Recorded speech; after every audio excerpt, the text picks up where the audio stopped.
Yeah. So today, Papa na Team Empower. Um, with us here, I'll do a little bit of introduction before we start. It's another episode on civic education. That's what we do here, partly what we do as an organized group. So here we'll start from that is from my far right. There's Sir Dickens, who is now a secretary. Uh, when it comes to now, the second guy from the Dickens now is OCS, as we know him, Brian, is the operations manager. Then now the third person now following is now Victor, who's our chairperson for the team, and there's now Sheldon, who's a new joining member and a new signing strong member also. And me now is Nelson, the treasurer. So today we want to talk about, there are a couple of events we want to talk about. One, today we are going to draw a topic on ideally as the voice of the young people change Kenya's governance. And where we want to draw reference from 2024. We all remember what happened during that time. Uh, Youths came out organically, not organized by any political group. Organized here in X and all these other platforms. And they came out and made a statement that they did not want, ideally the drive during that time was the finance bill. They did not want the finance bill to be passed, being that it was infringing on some of the taxation rights and all that. So I want to open this discussion to my team members that are here. Yeah, so I'll start off from Deacon. So what do you think in regards to looking back now in 2024? Do you think that ideally the voice of the youth or the young people has changed the way governance is now currently happening? If you backtrack from that time back as I, Nona, are you seeing any change? Are we really being heard as the youth? Yes, I can see some measurable changes Yeah. that since 2024, the government has realized that youth can mobilize themselves without leaders, and their protest can make significant government policy changes. So the fact that I saw the president withdraw the financial 2024 bill, that was a change. And again, apart from that, I also see that we are having more of civic education, just as what we are doing right now. Other people are also doing the same thing after. Okay, so just not just that short part. Go now to OCS. OCS, what do you think? Are you seeing any change from that time? Tangia maandamano ya 2024 mpaka saa hii. Are you seeing the government responding to the youth, the voice of the youth and the young people from your perspective? Unaona aje? I don't see any change Okay. so far because there are some points which the youths are demanding. Okay. Yeah, corruption, job creation, accountability. Come, look how the country is now insecure. There are many cases of theft and killings across the country. So I think the government never listened to the voice of the youth, but they just continue with what they were doing before, even before that demonstration. What current case can you give on regards to the justification, the allegation that you're making that you're not seeing any change? Like, what can you give like a current example where there's insecurity, all that? You know, if there was change, for example, the security you have just mentioned, Yeah. now if there was any change, the issue of Bunism would not be there after now. But you see, if let's say a politician has a rally somewhere, you must get that issue of Bunism from both sides, whether opposition or government, there is complaint. on the ground where the rally or the political meeting is taking place. Okay, look to Victor. What do you think? We're having this issue looking back at now 2024. And a change. Are you seeing any change as the youth in regards to the voice of the youth and all the young people being heard by the government? Okay, to me, I don't think there is any change since the protest of youth, because most likely youths were going to they were going outside to the roads to protest because of the 2024-2025 finance bill, of which they say it might be a good thing that the president withdrew, but we ain't sure that it was withdrawn and forgotten. So the other thing to do with the issues of the killings and whatever, these things are being done mostly by youth.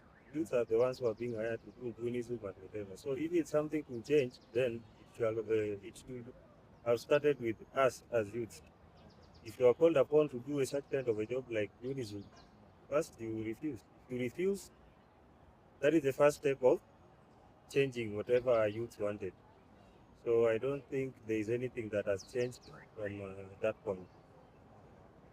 So and then now we have Sheldon. According to you, are you seeing any change from that time? Regarding now from 2024, other than 2024, we have had also other demonstrations, but we can see that the most significant event were 2024. So from that 2024 up to now, are you seeing any significant change or voice of the young people being heard? Thank you. First, I'll start by appreciating for being part of this civic education, and I'm really glad to be part of the discussion with my fellow panelists.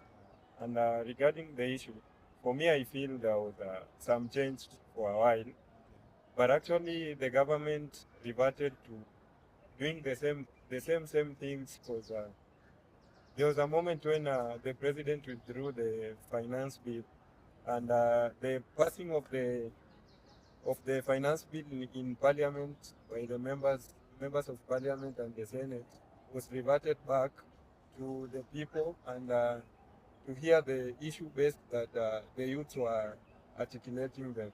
So I feel there was a change at some time, but the government is still putting some deaf ear on the youth and the Gen Z citizens. So I think there is change, but the change is not being. We are not seeing the change right now. For me, I'll think I'll have two contradicting answers. I think to some extent there's been change, but still there's still a long way. As you mentioned, we have recently seen even the elections in Fanika, Olkalu. There's even that one that happened where that is in Western. I think it's either Transzoia or Western. We have seen activities around Gunism. The government, as much as trying to play like a middle ground, but still practicing whatever they are trying to refrain from. So in regards to governance and policy, from 2024, we had changes in the finance bill. There was changes in the finance bill. There was even cabinet positions that were shifted during that time. So we can't say that there's some changes, but are those changes really serving people? That's also another thing. There might be changes to show that the voices of the people, what walienda kaongea pale kwa street, and they were making changes to what wanted, they were changes being made. But whether those changes also serve the people is also another conversation altogether. But to me also, if I'm looking at from that time up to now, there have been initiatives that the government has also taken. If we have been in, there have been initiatives, as much as we are still not there, but there have been initiatives from, if you remember, in 2024, every day you are waking up to listening to finance bill, there were always new taxation laws. They were imposing levy on this, levy on that. But if you look at where is this money really going, because to me, I don't really think citizens have a problem with majorly taxation. But whether that taxation ideally is serving the purpose that is intended. We were seeing someone like this CS Murkomen is going on a show saying that he's wearing a watch. He's going on like on a show like that is Obina. She was saying he was wearing a watch worth 1.1 million. So that's where people are seeing this is where our taxes is going. Someone is wearing a belt worth 50,000. So you see, ukiangalia vitu kama hizo, you see now it creates like now a conflict in the mind of the common Kenyan that we are saying that there is no money, we are taxing people to get to. And now if you're looking at projects, there was no projects. If you look at most of the projects that the initiatives that the government has done, the Ruroni Mausami, the Talanta Stadium, as much as we still have questions regarding the amounts that were spent on these projects, our amount being spent on these projects. The only project that was successful back then was the affordable housing project. But other than that, the other projects came after now this all demonstration thing.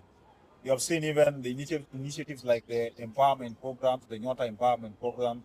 I still think that as much as we might say that our voices were not heard, those initiatives came out of the fact that the youth were coming out of desperation, that now we need something to put our hands on. So the other kind of context that I would like to throw into this conversation is constitutionalism. Are we really seeing the push for devolution, for accountability in regards to public expenditure? Because they might be changed, as some of you have mentioned, they might be changed. There are some areas where you can say there are no changes. But if you're looking at accountability, is the government becoming more accountable from that time? Are they really looking at accountability? Are they looking at the question of now devolution? So I also throw it around to whoever who thinks that they have a query or a conversation around that. So, yeah. So what do you think, Sheldon? Are we seeing more leaders being more accountable? Just in this regard. Yeah, so when we talk about matters accountability, I don't think the government is that accountable for maybe public expenditure. For recently, there was a issue with the social health authorities where you find out that there was some money which were paid to some clinics which provided health, but when you go to the ground, there was nothing that happened over there. So the government is not accountable because they even didn't take any action on the Ministry of Health. We just had this and this that actually it is alleged that the scheme is working, but it's not working. And let me just before you continue, those around the same conversation around the health. There was a time that the CS, that is Duarte, came out and said that they were banning hospitals that were having access to SHA, but ideally defrauding the government of their money. So would you consider that an action that ideally is geared towards accountability? I don't think there's accountability there. Okay. Yeah. I don't feel like there's accountability. There's no accountability there because you cannot tell us that we are going to ban such a sector, but you don't want to follow up the amount that we spent there. Okay. So that one is like you are just trying to cover up someone in the name of doing away with the corruption. Okay. So it was a sideshow. Yeah, Some it was a sideshow because what Duale was supposed to do, first those people were supposed to be arrested and taken to court before even doing the closure of the hospital. Yeah. So for Duale to come and tell you that I'm going to close up those hospitals without arresting the people and following up those amounts, there's no accountability there. Just to add on that, if there was, we feel that accountability should be there. The person who is ahead of the ministries and the cabinet secretary is the president.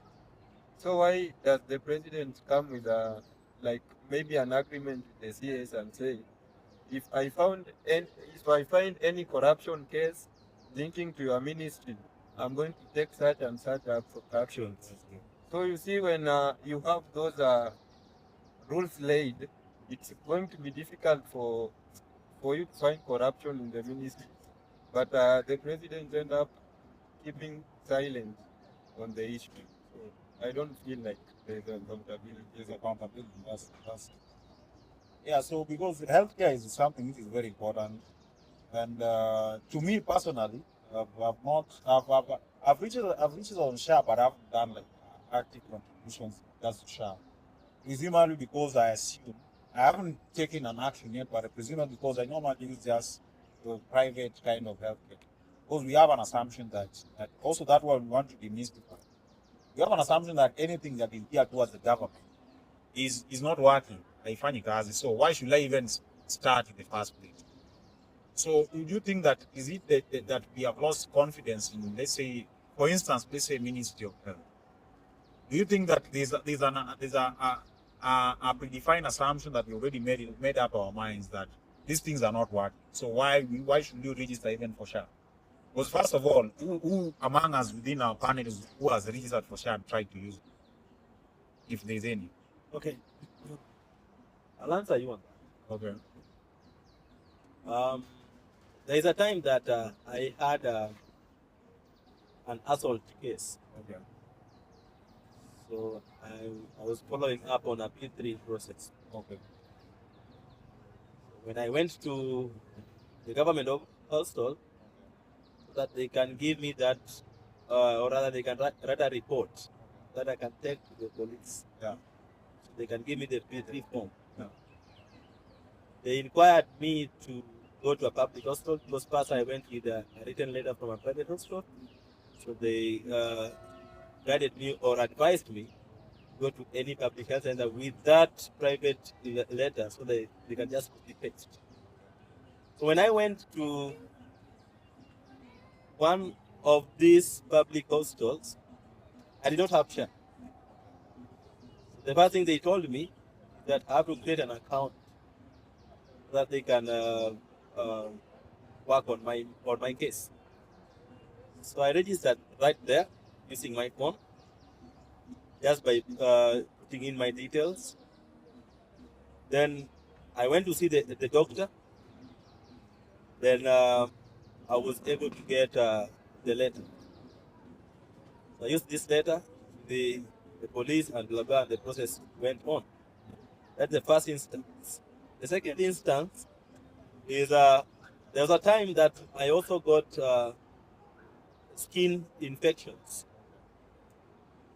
And I chose to go to the government hospitals again. So this time, remember when I registered for that account, I did not pay anything. That's SHA. That's sure. And I had a service. Okay. So when I went to the government hospital that is in Westlands, A chargeable service. yes, this time around now it's a chargeable service because now I'm inquiring for medications, right? So I saw the doctor. The doctor prescribed for me the medicine that I'm supposed to use. Then they sent me to the pharmacy within the same premise, and I got these drugs for free. So When which the means- second so time- which means SHA is what? SHA is what? Okay. My question is now, you see, SHA was created to help those who are vulnerable to access healthcare. That is why if you work in any employment, blah, blah, you get to pay Some amount. for some amount. So this amount you donate to those people who are vulnerable. So which means So which means let me just to clarify Yes. to our viewer. Which means you just registered for SHA Yes. and you got access to drugs that is Yes. for free Yes. by virtue of registration. Yes. So if we are talking about, because we have to also be fair and objective also, okay? Like, we are talking about SHA, which means to some extent, the cries or whatever we were advocating to some extent has achieved some end, just help, Yes. because we are able to access that help. So that is now, I think ideally if we have to go by facts, I think that we also make a lot of assumptions. We can agree that there's a lot of assumptions that we make that healthcare is not working, but it's working to some extent also. Because also I have a different experience when it comes to healthcare, but not specifically geared towards SHA. To me, I've gone to public hospitals. One in specific is Mama Lucy, but that is back then. And I went with the patient there. I've gone there personally, and you find that the services are still not at par. Even if you say that SHA is working, people also need efficiency in these settings of work. If you're looking at healthcare, it's something that needs urgent attention. So if you're looking at why people ideally prefer private healthcare over public healthcare, you also see that we still have challenges in regards to, are we able to access this healthcare other than just being there? Are they accessible and also efficient to the point that they can get to save lives? So that was another conversation. I didn't have a good experience. That's why personally, when it comes to government owned or government driven healthcare services, I'm normally laid back when it comes to that. But if you go to like a private hospital, as much as there are ones that they get to charge a lot, but still you get efficient services. So to some extent, as much as we can say the SHA is working, there are still areas that I think still we need governments to improve on. Yeah, so we'll pick up from there. I think before we go away from SHA, okay, SHA is working and is not working at the same time. Okay. Yeah. Why am I saying this? Okay.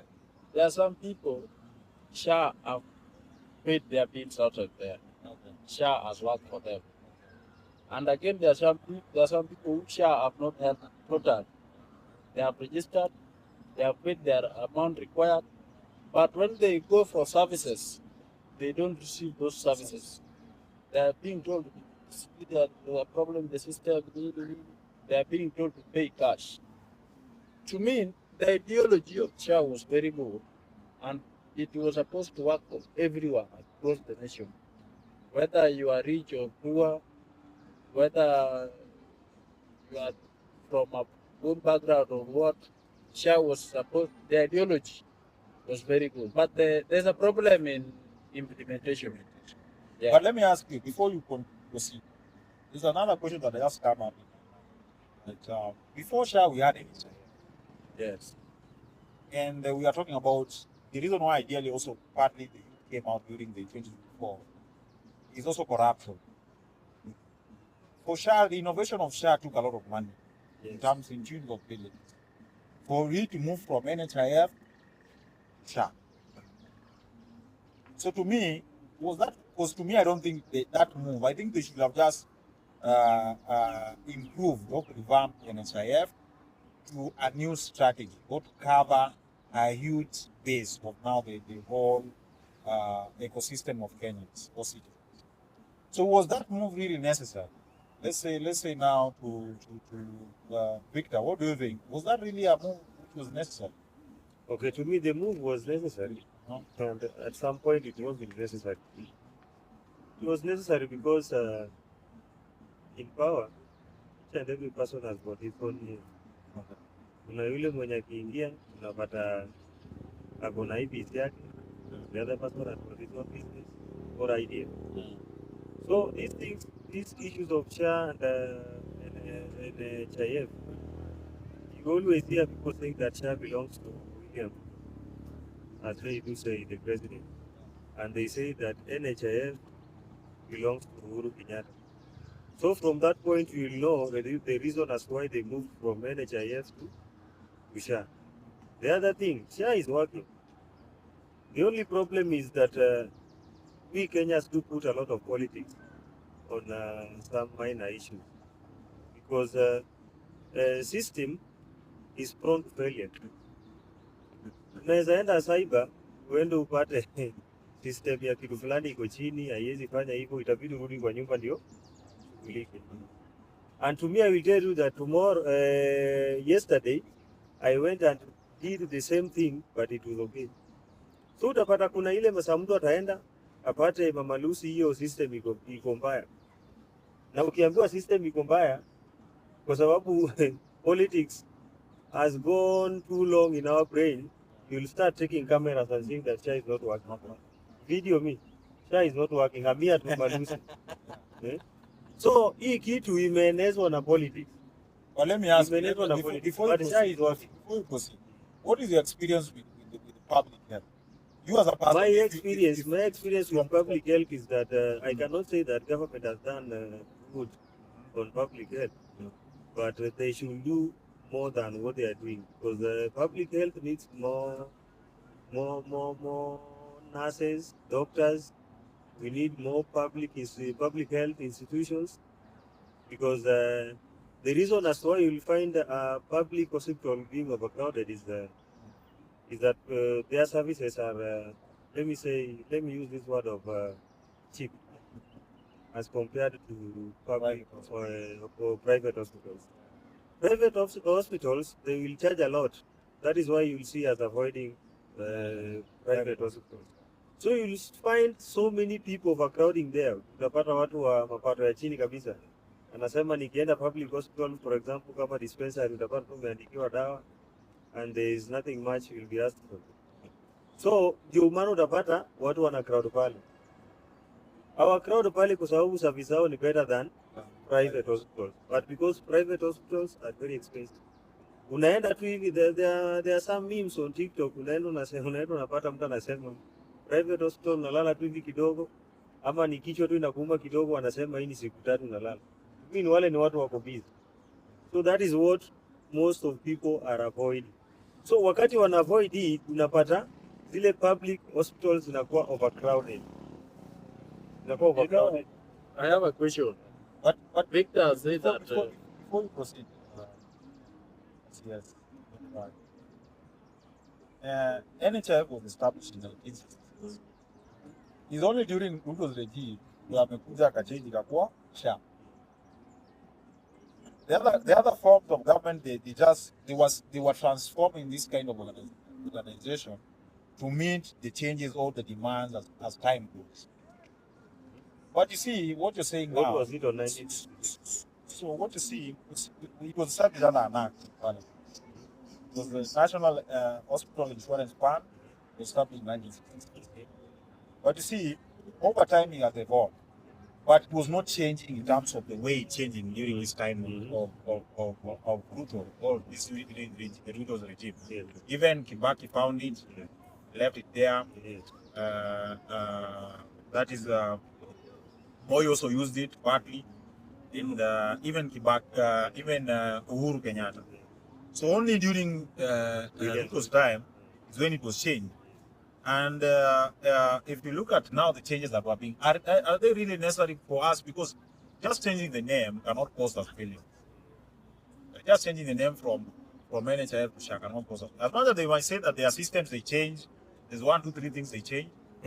But I think that what you're saying also is that we're still having state capture in regards to now healthcare being run as a profitable organization rather than something to serve the public. Same as the thing I said while I was studying.